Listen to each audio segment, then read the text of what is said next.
Hello, and welcome to the Eve Reader Podcast. My name is Zendane, and this is episode 32, The Station and the Bazaar. It's lucrative, I can't deny that. And I suppose money is what many people do it for, the ones who are working at the lesser levels, who like to stay inside this artificial structure of risk and reward, never looking outside of it.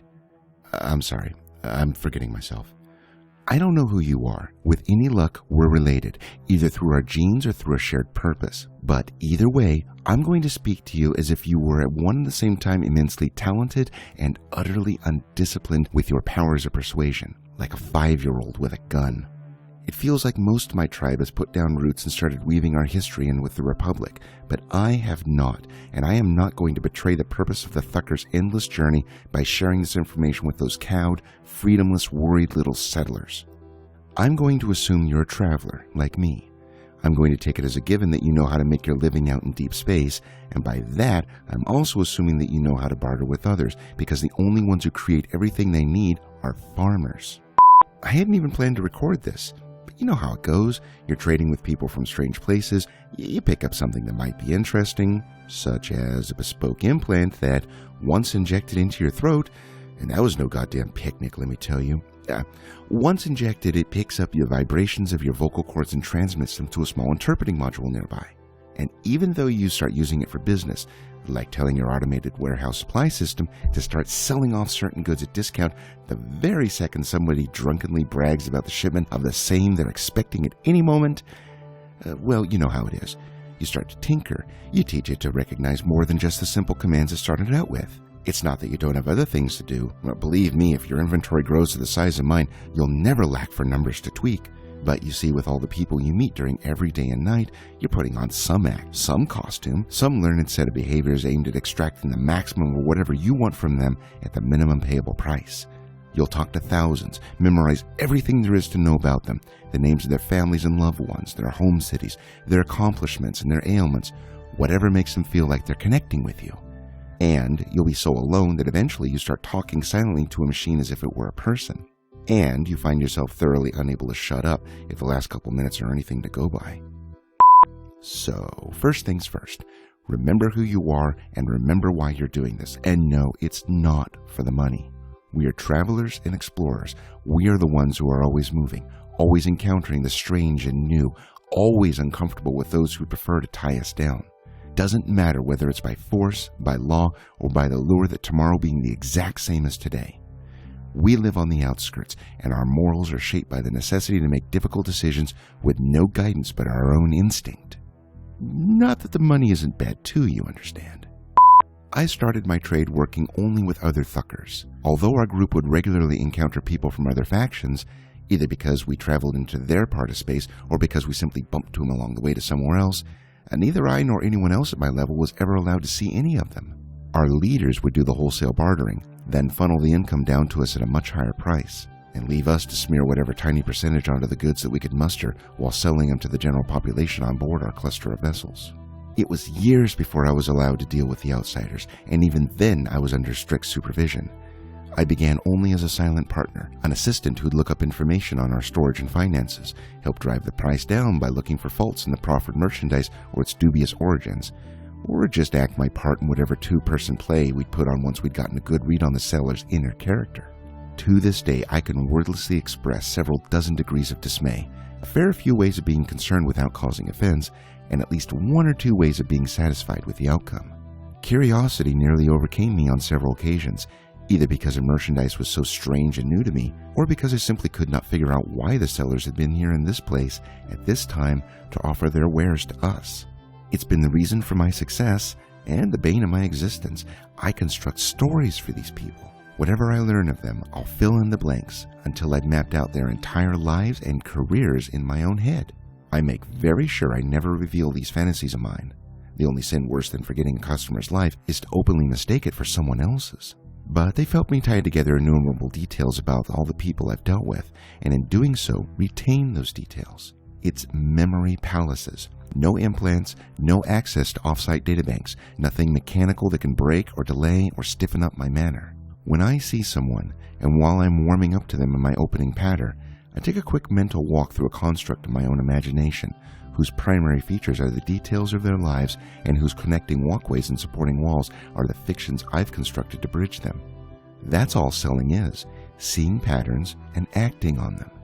I saw so many patterns that eventually I graduated to the highest echelon of our group's traders and was allowed to deal with outsiders entirely on my own. I loved it. I still do.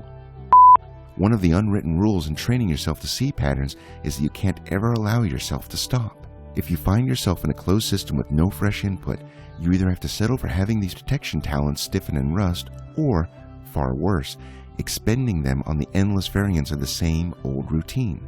That way lies utter neuroticism, paranoia, anxiety, probably eventual psychosis. Outsiders weren't just a curiosity to me, they were an absolute necessity.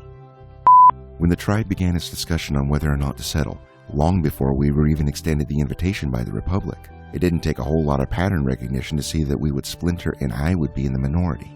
Most people, even self-proclaimed adventurers, genuinely prefer their lives to have a high ratio of stability to unrest. It's not that you have to be brave enough to dare to live in the swirling vortex of New Eden's deep space, because the gods know I packed up my things and run plenty of times. You just have to be restless and infinitely curious. I didn't foresee those qualities coming to the fore if I was enmeshed in the Republic, so I struck out on my own. I had several contacts in every faction, the darker ones included. You'd be amazed how well you could make out dealing with Sanchez's nation so long as you never, under any circumstances, turn your back on them. And I decided that I might as well spend my days traveling through the cluster, meeting more people, and discovering more patterns. It took some time to set up. I needed to build backup stores of various goods both planet-side and in orbit in practically every constellation through known space. But eventually I was in a position where my word was as good as credit and I could be choosy in who I wanted to do business with. I never stayed anywhere for too long. You want your customers to become familiar with you, to consider you a pleasant addition to the background of their lives. But the moment you start developing anything like real friendships, you need to leave. It's all right. You can stay in touch, and if you're traveling through the area later in your life, you'll have standing offers for drinks and talk. That's assuming you're no longer doing business with them, mind. Personally, I can't give you any advice on retirement other than suggest that you stop before you die, as I intend to do. Someday. Eventually, my travels brought me even deeper into what's known to the general public as pirate space, and to talented traders as the chaotic whirl of money, danger, and death. I'll tell you some other time about the astonishing people I've met here. The charming pedicured angel representative, the blood raider who I noticed never needed to blink, the nation escapee whose words came out just a fraction of a second before he moved his lips to form them, because now we're with the Giristas, and oh my, what a ride it's been. These people understand me better than those of my own tribe. They are high-functioning madmen. There is no other way to put it. Historically, other factions have had much stronger drive overall to acquire and develop their tech, but once the Giristas do lock onto something, they give it their absolute and unrelenting focus no matter how much danger they're facing.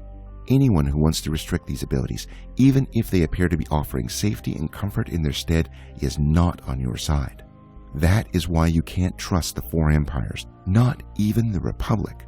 The only way someone else can keep you safe is if they know who you are and they know what you're doing. You would let them inspect you, analyze and categorize you, and put restrictions on what you're allowed to do with yourself without ever getting a chance at returning the favor. If you feel comfortable with the idea of living like that, get out of this business and don't ever look back. Getting back to the Giristas, I knew they'd found an object of interest back when stories of guerrilla research sites started cropping up. Rumor had it the Giristas were making the most amount of progress, simply due to how fearless they were with their experimentations. I didn't start my journey to their space right away. The sites were shrouded in secrecy and were being destroyed by the pirates themselves if uncovered. But I did make some tentative arrangements, including having some of my backup stock moved in the general direction of where the Giristas seemed to be making the most progress. It paid off. They started drawing on it, which was profitable, yes, but which also meant that they wanted to go through private channels for their needs even if it came at greater cost. And that meant I needed to be there, to personally broker the deals, to trade in greater volumes, and to see what these people were all about. I wasn't too worried about the risk. Not then. These places are a marvel of secrecy.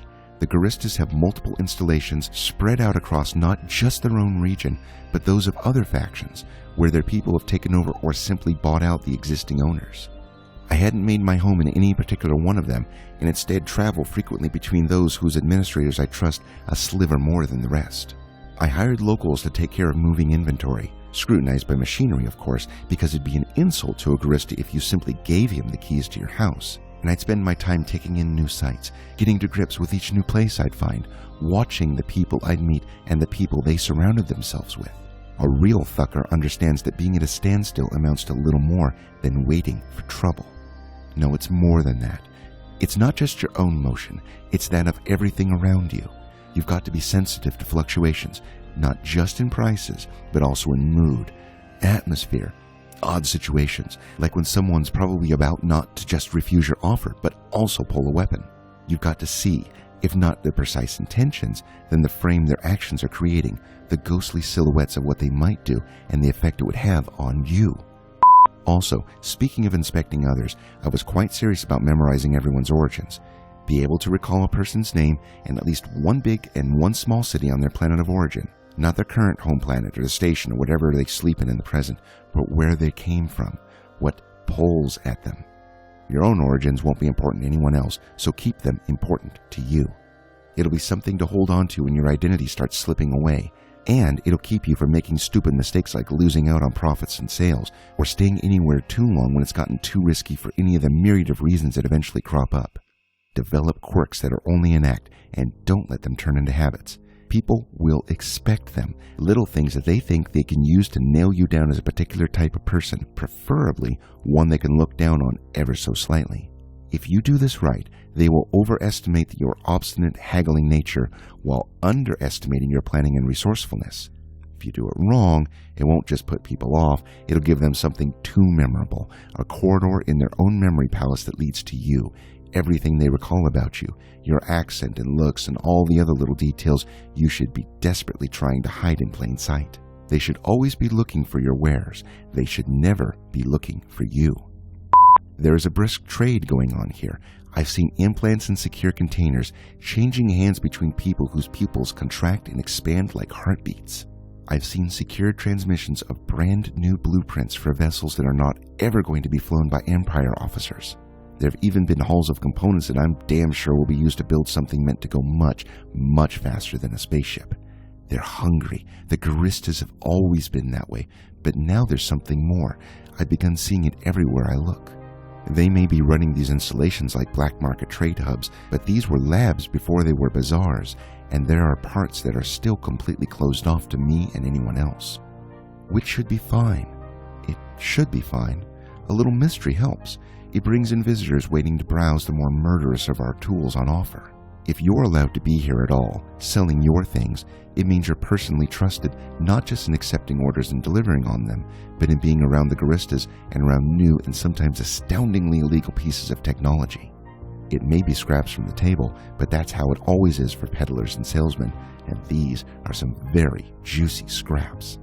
But I have begun seeing patterns that, frankly, are starting to worry me. The Gistas are too organized, too fastidious. Drunken, stupid brawls have slowly receded to their absolute minimum you could expect of suicidal pirates, and not just because they've been ordered to rein it in. They're holding back on their own initiative, staying focused, and that concerns me. Oh, this place will be attacked at some point. All places are eventually, if they make even the tiniest ripple in the dark oceans of New Eden. Trick is to know when. If the people around you are becoming so preoccupied with their private projects that they stop acting like the dangerous group of brigands you know they are, then others elsewhere are going to notice, and they are going to want to know what's so important about this place and the people in it. I think I know what it is. Ships have been spotted undocking from the facility.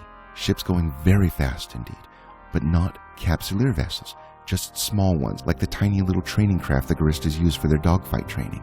One stargazing customer said that he saw a few of them zipping around in jerky, jittery swirls that looked like military maneuvers being run by automated drones. But the models were like nothing he'd seen anywhere, not even in high-end Calente labs. He was convinced they were being flown by humans, in which case the jitteriness would make perfect sense.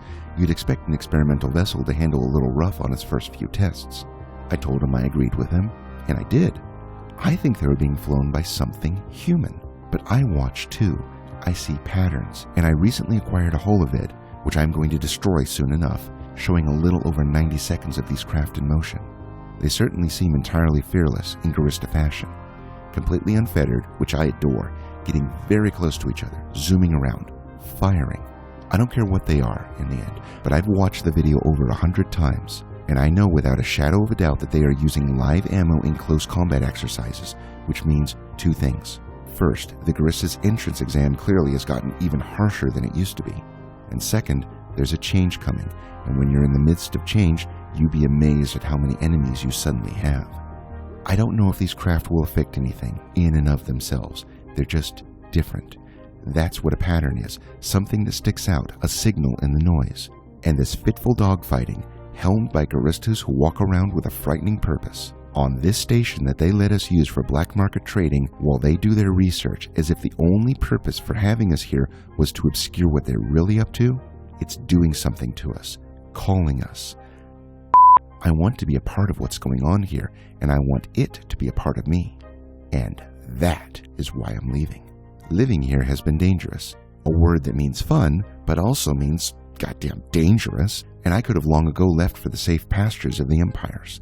But the balance of power is shifting, and a wise man is willing to take a few risks. That's one thing. The profits are greater here. That's another. But it's also that this really is the future. There is something great happening here. Everyone shares information, curiosities, small things they found or witnessed. They don't do that in the empires anymore. They want to keep things quiet and to themselves and to be able to stop development. They think that tighter restrictions are the equivalent of mitigating risk, when in fact, the more people you get involved, the better your chances that your problems will be uncovered and resolved before they turn into big problems. So I'm leaving before they catch up with me here, whoever they end up being. I'm going deeper into insecure space to spread the word and see where these patterns lead me. Who knows? Maybe I'll end up with the Capsuleer alliances if they haven't torn each other to pieces by the time I get there. It's been a busy day. I didn't lower my prices because that would have attracted suspicion, but I haggled a little less forcefully than usual. They'll just think it was an off day for me. With any luck, they'll only spot the pattern after I'm gone, and I won't have to find out when our enemies find this particular bazaar. This concludes today's reading of Episode 32, The Station and the Bazaar. Thank you for listening. If you are interested in learning more about the rich history of the EVE universe, please visit the EVE Chronicles site at community.eveonline.com/background/POTW. Copyright information regarding the Chronicles in this podcast may be found at evereader.org/copyright.html. No Serpentis were harmed during the making of this show.